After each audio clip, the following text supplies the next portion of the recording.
Hello students, तो अब बारी है आपकी कट ऑफ की। एक्सपेक्टेड कट ऑफ की बात यहाँ पे हो रही है, कुछ भी गारंटेड हालांकि कहीं से कहीं तक नहीं होता, ना कोई एमयू ऐसी ऑफिशियल कट ऑफ जारी करता है। ये सिर्फ अंदाजा है जो आप जैसे बच्चे में बताते हैं कि हमारे इतने मार्क्स पे सिलेक्शन हमारा इस सब्जेक्ट में हुआ है। क्योंकि बीए में सब्जेक्ट का बड़ा लफड़ा होता है, बहुत सारे सब्जेक्ट्स हैं, उनमें मेरिट में काफ़ी डिफरेंस आता है। कुछ तो ऐसे कोर्सेज थे जहाँ पे कैसे भी करके बच्चे घुस ही जाते थे, तो वो अब वो कुछ उनमें जो है वो सीयूईटी के थ्रू जा रहे हैं, चले गए हैं, तो वहाँ पे काफ़ी मुश्किल हो गया काम। इसलिए वेटिंग भी उतनी क्लियर नहीं होती। बहरहाल यहाँ पे वेटिंग क्लियर होने से लेकर के आपके काउंसलिंग और डॉक्यूमेंटेशन तक की हम बात करेंगे, एस्पेक्ट कट ऑफ बात करेंगे, कुछ अच्छे सब्जेक्ट्स की बात करेंगे, किस किस सब्जेक्ट में मेरिट हाई जाती है, किस में लो जाती है। मतलब जो सब्जेक्ट कम डिमांड में रहते हैं हम कह सकते हैं कम अच्छे सब्जेक्ट हैं, बट वो भी अच्छे सब्जेक्ट होते हैं, अपनी चॉइस होती है, ऐसा कुछ नहीं है कोई सब्जेक्ट अच्छा या कोई बुरा नहीं होता।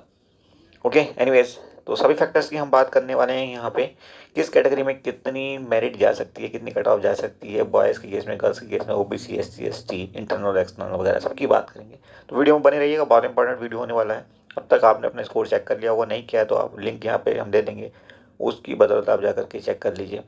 हमने कल ही आंसर की अपलोड कर दी थी, कोशिश की थी 100% आंसर सही हो सकता है एक आध सवाल इधर उधर हो जल्दबाजी के चक्कर में, तो वो आप हमें कमेंट करके बता दीजिएगा कि ये सवाल डाउटफुल हो रहा है या गलत है। ओके, चलिए अब हम बात कर लेते हैं सबसे पहले उन फैक्टर्स की जो कि आपकी कट ऑफ पे इम्पैक्ट डालने वाले हैं। तो सबसे पहले बात करेंगे इसमें नंबर ऑफ सीट्स की। आपको पता है कोई नया सब्जेक्ट आता है तो बात अलग होती है, अदरवाइज ये फैक्टर आपका अनचेंज रहता है ऑलमोस्ट हर साल। बहुत कम ऐसा होता है किसी पर्टिकुलर सब्जेक्ट में सीट 5, 7, 10 बढ़ जाएँ।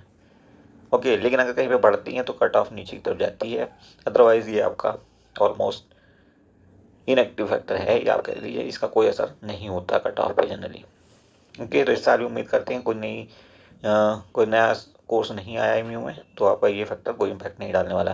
नंबर ऑफ स्टूडेंट्स अपीयरिंग, तो ये फैक्टर जो है वो ऐसा फैक्टर जो कट ऑफ को हमेशा ऊपर की तरफ ले जाता है। शायद ही कभी कभार ऐसा एक्सेप्शन देखने में आता है जब बच्चे कम बैठ रहे हों, जैसे कोविड के दौरान हुआ था 2020 में, जबकि हर एक सब्जेक्ट में मेरिट गिरी थी, कट ऑफ गिरी थी। ओके, बट जनरली ये 1-2 पॉइंट ऊपर की तरफ खींचता है, 1 या 2 पॉइंट बढ़ सकते हैं इसकी वजह से कट ऑफ में आपके। ओके, हर साल इस साल भी बढ़ेंगे।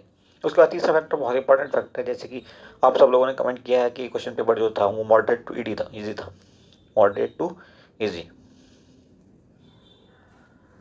ओके, तो आप उम्मीद करिए कि ऐसे केस में कट ऑफ हमेशा 1-8 पॉइंट ऊपर जाने की पॉसिबिलिटी बनी रहती है। अगर ये बहुत टफ होता है तो कट ऑफ 2-4-5 पॉइंट नीचे आने के चांसेस ज़रूर होते हैं। तो बहुत इंपॉर्टेंट फैक्टर है ये, लेकिन हम आप ही की राय को यहाँ पे तवज्जो देंगे। टीचर की राय यहाँ पे मैटर नहीं करती बिल्कुल भी इस फैक्टर के केस में। ओके, क्योंकि टीचर को हमेशा क्वेश्चन पेपर आसान लगता है और उसको टफ क्वेश्चन पेपर ही पसंद आता है। आसान क्वेश्चन पेपर टीचर को पसंद नहीं आता, और बच्चों को पसंद नहीं आता जो बहुत अच्छी तैयारी करके आते हैं, उनके लिए भी जितना टफ क्वेश्चन पेपर होगा उतना आसान हो जाता है।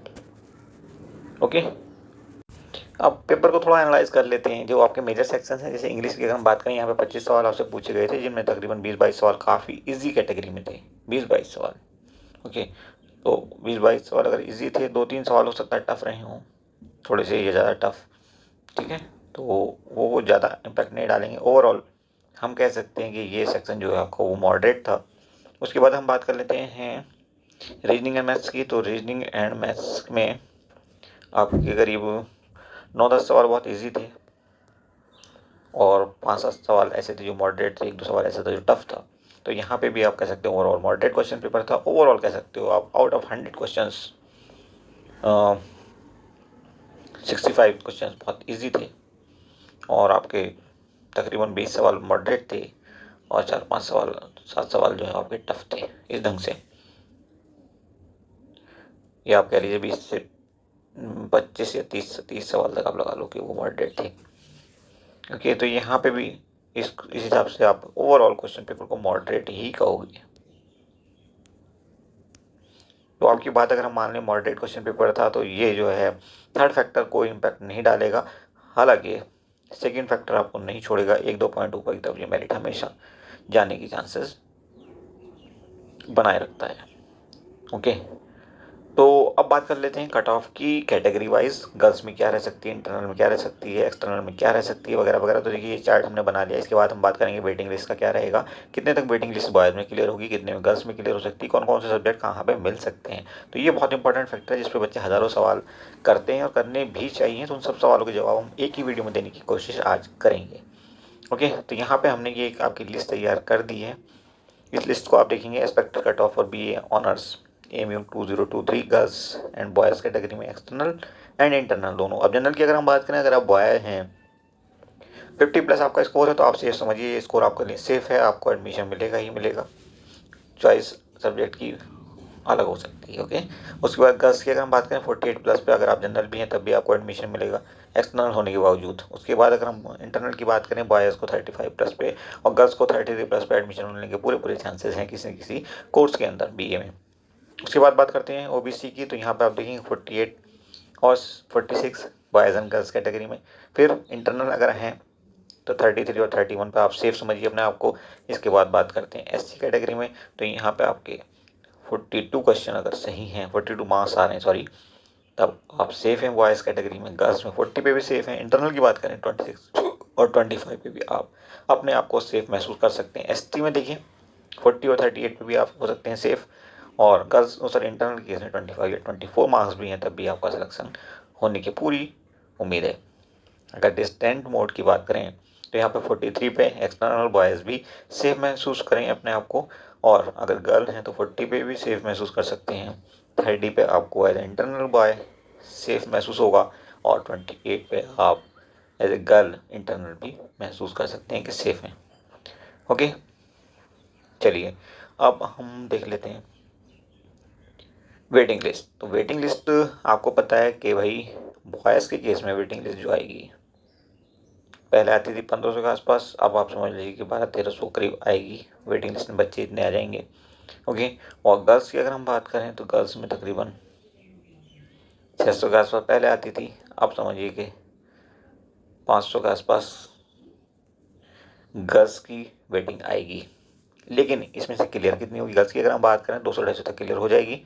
ओके, और 100 तक भी अगर आपकी वेटिंग है तो अच्छा खासा सब्जेक्ट आपको मिलने के चांसेस बहुत ज़्यादा हैं। 100 के नीचे अगर आपकी वेटिंग चली जाती है 100 से 200 के बीच में, फिर आपको फिलॉसफी, उर्दू या हिस्ट्री वगैरह मिलने के चांसेस बढ़ जाएंगे। ओके, लेकिन अगर 100 के अंडर में आपकी as a girl waiting list है तो वहाँ पे सब्जेक्ट आपकी चॉइस का मिलने के चांसेस बहुत बढ़ जाएंगे। ओके, बॉयज़ की अगर हम बात करें यहाँ पे आउट ऑफ 1300 वेटिंग कैंडिडेट्स में से आपको तकरीबन 600 तक क्लियर हो जाएगी, 600 तक ऑलमोस्ट। तो पहले ज़्यादा क्लियर हो जाती थी, लेकिन अब चूँकि CUET में कई कोर्स चले गए हैं, आपको पता है वुमेन स्टडीज़ हिंदी वगैरह, तो वहाँ पे वो ऐसे कोर्सेज थे जहाँ पे बच्चे घुस ही जाते थे, मतलब लो मेरिट होने के बावजूद वहाँ पे एडमिशन मिल जाता था। सीट्स बची रहती थी, बच्चे स्विच करते रहते हैं ऊपर की तरफ या दूसरी यूनिवर्सिटी में शिफ्ट कर जाते हैं, सब्जेक्ट अच्छा नहीं मिलता है तो वहाँ पे चांसेस रहते थे कि बहुत हद तक आपको एडमिशन मिल जाएगा। अब वो CUET के थ्रू गए तो यहाँ से तो यहाँ पे उनकी बात करनी बेकार है, और मेरिट ऐसे में ज़्यादा बच्चे मतलब वेटिंग लिस्ट से एडजस्ट नहीं हो पाते हैं। तो 600 बच्चों की आप बात करिए, यहाँ पे 600 बच्चे तकरीबन सेलेक्ट हो जाएंगे वेटिंग लिस्ट से आउट ऑफ 1300, और साथ ही साथ आपको अगर 200 तक आपकी मेरिट है, वेटिंग है, तब आपको सब्जेक्ट भी ठीक ठाक मिल जाएगा। 200 के नीचे अगर है 400-500 तो फिर आपको उर्दू, फिलोसफी या हिस्ट्री वगैरह से काम चलाना पड़ सकता है। ओके जी, अब बात कर लेते हैं सब्जेक्ट वाइज आप कैसे उम्मीद कर सकते हैं, कहाँ पे आपको सेफ महसूस होगा। देखिए सब्जेक्ट और चॉइस की अगर आप बात करें तो पॉलिटिकल साइंस वगैरह, पॉल साइंस हो गया आपका, साइको हो गया आपका, और आपका ज्योग्राफी हो गया, इकोनॉमिक्स हो गया, इंग्लिश हो गया, तो इनमें मेरिट ज़्यादा जाती है। यहाँ पे आप उम्मीद कर सकते हैं कि अगर 55+ में है तभी एज ए बॉयज़ एक्सटर्नल तब आपको एडमिशन मिलने के चांसेस बहुत ज़्यादा हैं। और अगर आप बात करें इंटरनल की तो यहाँ पे 47-48 का स्कोर कम से कम होना चाहिए अगर आप चॉइस सब्जेक्ट ही चाहते हैं इन 5-6 सब्जेक्ट्स में से। तो ऐसी कैटेगरी में अगर आपके 50 नंबर हैं एक्सटर्नल कैंडिडेट एज ए, तब आपको उम्मीद करनी चाहिए कि इनमें से कोई सब्जेक्ट आपको मिल जाएगा। फिर भी आप कमेंट कर सकते हैं, हमने कोशिश की है कि आपको सब्जेक्ट वाइज भी कुछ अंदाज़ा दे दिया जाए ताकि आप मेंटली प्रिपेयर्ड रहें। ओके, डॉक्यूमेंटेशन की जहाँ तक बात है, डॉक्यूमेंटेशन एक इंपॉर्टेंट पार्ट है। काउंसलिंग बहुत इंपॉर्टेंट है, आपने काउंसलिंग मिस नहीं करनी, भले ही आपका वेटिंग में नंबर आए, भले ही आपका चांस में वो नंबर आए या कंफर्म लिस्ट में नंबर आ जाए, इन तीन चांस में वो भी कंफर्म ही होता है। तो एनीवे किसी कैटेगरी हो, सब कोई डॉक्यूमेंट हो ना हो, लेकिन काउंसलिंग में अटेंडेंस लगानी ज़रूरी है। आपके पास TC मिसिंग हो सकती है, मार्कशीट ना हो सकता फाइनल ईयर की, तो ऐसे डॉक्यूमेंट्स के लिए टाइम मिल जाता है, कोई दिक्कत वाली बात नहीं है, लेकिन आपको काउंसलिंग मिस नहीं करनी। अगर काउंसलिंग मिस की समझ लिया एडमिशन कोई नहीं करा सकता फिर आपका। तो इन बातों का ध्यान रखें। बहरहाल कोशिश की है कि आपको बहुत अच्छा अंदाज़ा जो है यहाँ पे लग सके और आप डिसीजन मेकिंग कर सकें कि आपके एमयू के एडमिशन का क्या होने जा रहा है और आप उसी हिसाब से प्रिपेयर रहें। फिर भी अगर लो स्कोर है बहुत ज़्यादा, जो उन्होंने बताया उससे काफ़ी कम, तब आप कहीं ना कहीं एडमिशन ले लें, फिर साल बर्बाद करने से कोई फ़ायदा नहीं है। अब आई थिंक हमने आपके सभी सवालों का जवाब दे दिया। इससे आपको लगता है कि आपके सवाल का जवाब नहीं मिला तो आप कमेंट करके ज़रूर बताइए और साथ ही साथ हमारे टेलीग्राम ग्रुप से जुड़िए, चैनल को सब्सक्राइब करिए और बेल आइकन ज़रूर दबाइए ताकि टाइम पे आपको वीडियो और नोटिफिकेशन मिल सके। Thank you for watching, see you soon.